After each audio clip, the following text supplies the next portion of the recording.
आणि असा हा वाल्मिक कराड, त्याला केज कोर्टात हजर केलं जाणार आहे। केज कोर्ट पोलीस ठाण्याबाहेर आता बंदोबस्त देखील प्रचंड वाढवण्यात आलाय। कोर्ट पोलीस ठाण्याबाहेर बॅरिकेडिंग करण्यात आलंय। कोर्ट परिसरामध्ये येण्यास कार्यकर्त्यांना बंदी घालण्यात आली आहे। केज कोर्ट पोलीस ठाण्याबाहेर बंदोबस्त वाढवलाय।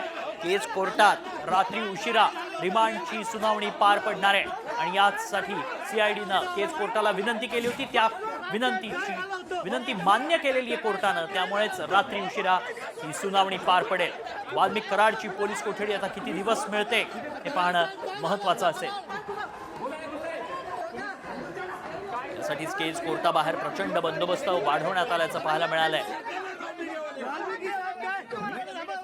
अगदी काही वेळात केज कोर्टात वाल्मिक कराडला हजर केलं जाणार आहे।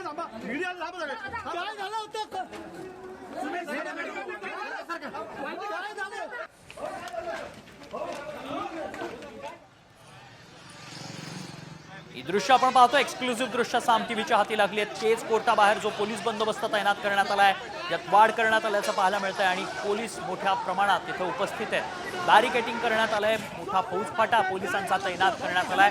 थोड्याच वेळात वाल्मिक कराडला केज कोर्टात आणलं जाईल। याच कोर्टात त्याची सुनावणी पार पडणार आहे। यासाठी मोठा तगडा पोलीस बंदोबस्त तैनात करण्यात आल्याचं पाहायला मिळतंय। कार्यकर्त्यांना इथे येण्यास बंदी घालण्यात आली आहे। जे कार्यकर्ते सध्या उपस्थित आहेत त्यांच्यावरती लाठीचार्ज करून त्यांना पांगवण्यात आल्याचं देखील पाहायला मिळालंय।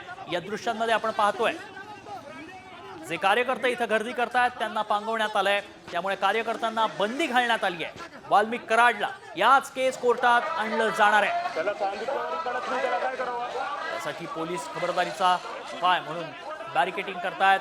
मोठा फौजफाटा इथं तैनात करण्यात आलाय।